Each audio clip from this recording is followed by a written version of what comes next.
Banjir bandang yang terjadi di Al-Masah, banjir bandang yang terjadi di Sibolga, banjir bandang yang terjadi di Medan, tanah longsor yang terjadi di Padang. Orang memprediksi ini adalah akibat cuaca yang ekstrim. Tapi apa kata Allah?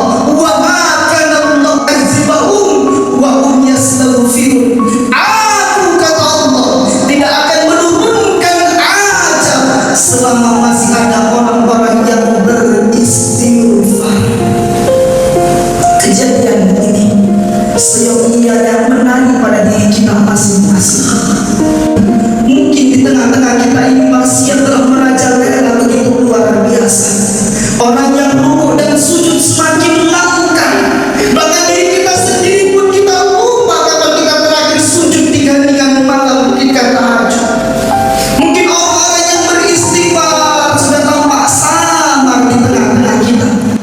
Saudaraku ikhwatul iman, jamaah salat Jumat yang Allah muliakan, sudah selayaknya dan semestinya dan seharusnya kita bersyukur dengan sangat luar biasa kepada Allah Subhanahu wa Ta'ala, Tuhan kita bersama yang sampai detik ini masih melimpahkan beribu curahan nikmatnya kepada kita.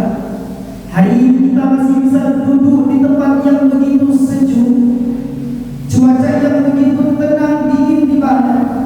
Kita masih bisa melangkahkan kaki, mengayunkan tangan. Kita masih bisa berpakaian rapi, duduk mendengarkan khutbah.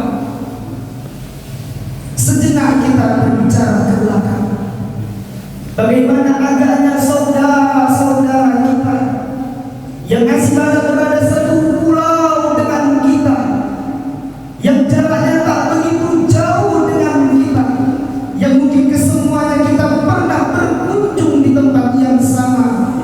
Tapi kita lihat hari ini, ketika handphone kita buka, terdiam media sosial di benak kita.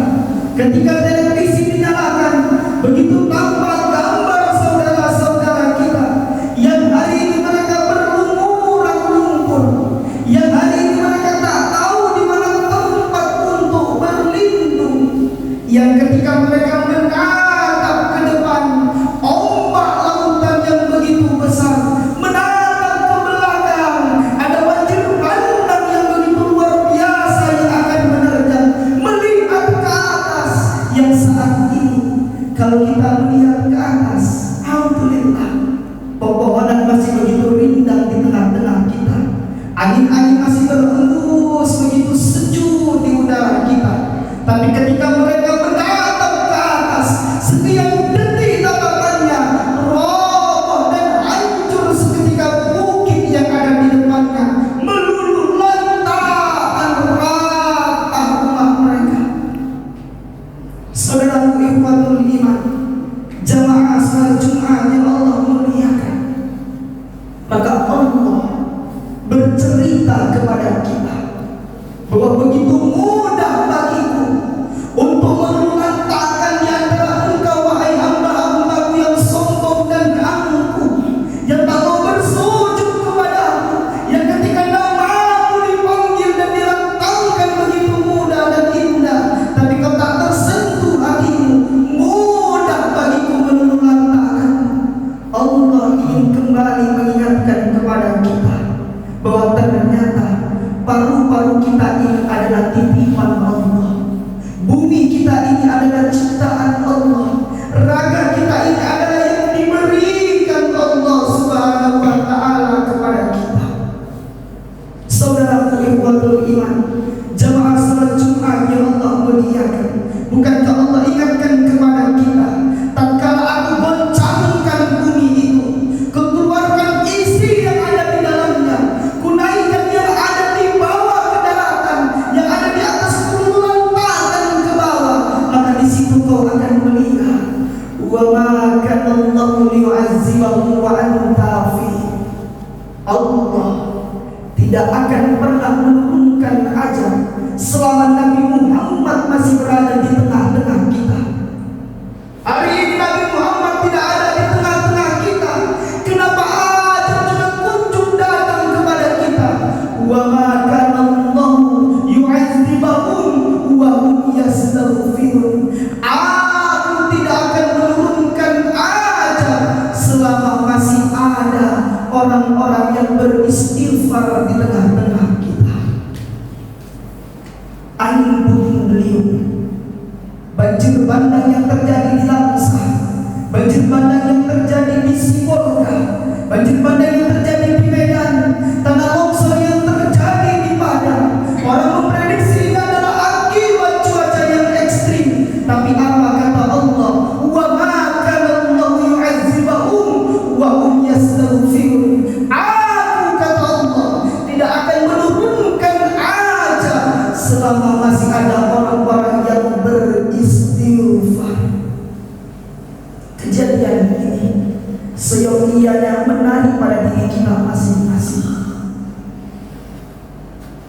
Betapa kita lihat hari ini, mungkin di tengah-tengah kita ini maksiat telah merajalela begitu luar biasa. Orang yang rukuk dan sujud semakin langka. Bahkan diri kita sendiri pun kita lupa kapan kita terakhir sujud digantikan malam kita tahajud. Mungkin orang-orang yang beristighfar sudah tampak samar di tengah-tengah kita. Bukankah hadis qudsi ketika Allah berfirman dalam hadis qudsi yang ini kira-kira menunjukkan kepada kita Indonesia kita, Indonesia ayah anda, Indonesia Fatih, Indonesia kita semua. Apa kata Allah dalam hadis qudsi?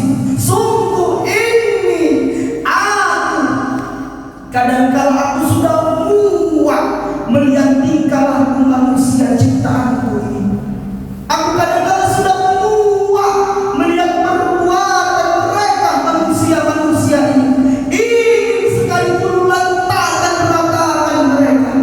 Tapi apa kata Allah? Aku tak tega karena masih melihat banyak orang-orang tua, ayah anda yang bersujud di garingan malam, yang menetes air matanya sebelum tidur melihat anak-anaknya. Ya Allah, nak, tak terasa kau sudah makin dewasa. Ayah sudah semakin menua. Sanggupkah ayah terus menjagamu kelak? Melihat istrinya yang dinikahinya, yang bersanding bersamanya berpuluh-puluh tahun sudah, mengingat betapa banyaklah sudah perbuatan-perbuatan salah, ucapan-ucapan yang menyakiti hati istrinya, yang di rumah sana bekerja 24 jam untuk kita. Dari mata kita terbuka sampai mata kita seorang suami kembali tertutup. Itulah yang dilihatnya. Bangun mereka di tengah malam, di keheningan malam, dikala orang-orang sedang tertidur, bersujud dia di sana, menetes air matanya, memohon, ya Allah, aku ini sudah tua ya Allah, sudah banyak pengalaman hidup yang kulalui ya Allah, aku sudah mengejar dunia dengan begitu luar biasa ya Allah. Hari ini kau titipkan aku puasa, hari ini kau titipkan aku rezeki yang berlimpah, tapi maaf ya Allah, banyak sudah ibadah yang kutinggalkan selama hidup ini ya Allah. Itulah yang sesungguhnya menunda ajal itu datang kepada kita. Saudaraku ikhwatul iman, jamaah salat Jumat ya Allah muliakan, maka ini menarik kembali diri kita. Silakan kita berpakaian BUMN perusahaan, silakan kita berpakaian PNS P3K, silakan kita berpakaian tentara, silakan kita berpakaian khatib dan ustaz. Tapi sampai masanya pakaian-pakaian kita ini akan tinggal. Satu lemari semua isi pakaian yang rapi dicuci tidak bersih. Tapi sampai masanya tak satu pun dari pakaian yang ada di lemari itu yang bisa untuk menutup jasad kita. Orang biasa, orang berkuasa, semua sama. Seisi kampung akan mencari kain itu. Apa nama kain itu? Ialah kain kafan. Apa bekal yang akan kita bawa menghadap Allah Subhanahu wa Ta'ala? Membana masjid. Barang siapa orang yang membangun masjid, membana masjid. Barang siapa orang yang mendirikan masjid, ba'allahu bayyitan fil jannah, Allah akan bangunkan bagi kita satu tempat di dalam surga. Beruntunglah kita, orang-orang yang diberikan Allah amanah dan kuasa. Beruntunglah kita, orang yang ditempatkan Allah di suatu perusahaan di mana bumi dipijak, di situ masjid berdiri tegak, di mana kaki melangkah, di situ kita bangun tempat ibadah.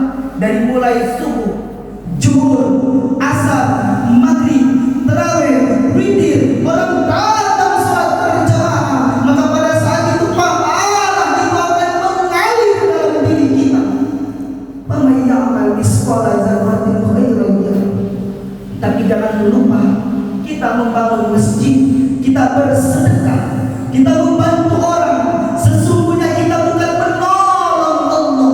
Allah tak perlu kita, Allah tak perlu kita tolong, karena Allah Al-Aziz, Allah Al-Jabbar, Allah kita satu coretan tanda tangan untuk membangun masjid. Kita yang berupaya bersama-sama membangun masjid, agaknya sesungguhnya kita sedang menolong diri kita sendiri. Di saat kaki kita tidak mampu melangkah, di saat mulut kita tak mampu untuk berbicara, maka masjid itulah yang akan menjadi penolong bagi kita di hari kiamat. Saudaraku ikhwatul iman, jamaah sholat Jumat yang Allah muliakan, tapi kita jangan sampai bangga sesaat. Karena sampai masanya, kalau masjid ini kosong, maghrib banyak orang datang, subuh banyak orang datang, zuhur masa genting, asar masa genting. Kalau tidak ada orang yang memandangkan azan, tak ada hamba-hamba yang mau bersujud, maka satu kampung kata Allah sudah dikuasai oleh setan. Saudaraku ikhwatul iman, jamaah sholat Jumat yang Allah muliakan, masjid sudah tegak berdiri. Nampak dari kita di ujung sana, masjid itu nampak di tengah-tengah kita, terlihat dalam pandangan kita. Maka seyogianya Allah sedang memberikan nasihat yang tak berbunyi dan tak bersuara. Nasihat yang bukan di dalam Al-Quran, tapi Allah ingin mengingatkan, lihatlah, suatu saat kau akan pulang. Lihatlah, suatu saat kau akan disolatkan. Lihatlah, suatu saat kau akan kembali menghadap muka Allah. Apa yang sudah kau persiapkan? Nampak anak kita, na'udzubillah, terjadi kebakaran di rumah sana. Kita sebagai ayahnya, setengah mati pasti kita akan menyelamatkan anak kita. Kata anak kita, ya aku masih ngantuk ya. Tidak, ayo cepat kita keluar sebelum api ini membakar diri kita. Api yang ada di dunia kita begitu luar biasa. Kenapa api yang ada di pintu neraka tak juga menggetarkan hati dan jiwa kita? Saudaraku ikhwatul iman, jamaah sholat Jumat yang Allah muliakan, mari kita membangun masjid, tapi jangan sampai kita yang ada di sini membangun masjid seperti kita membuat keranda tempat jenazah. Apa artinya wahai khotib? Masjid sudah tegak berdiri, tapi tak ada satupun di antara kita yang mau menempati. Saudara ikhwatul iman, jamaah sholat Jumat yang Allah muliakan, mudah-mudahan Allah lapangkan hati kita untuk semua sama-sama mencintai karena Allah Subhanahu wa Ta'ala. Pemimpin-pemimpin yang peduli dengan agama mendapat apresiasi yang luar biasa dari Allah Subhanahu wa Ta'ala. Sab'atun liyuzilumullah, ada nanti 7 yang akan mendapat naungan Allah. Dikala tidak ada tempat untuk kita bernaung, salah satu yang mendapat naungan itu adalah al-imamul adil, pemimpin yang adil. Siapa lagi yang mendapat naungan itu?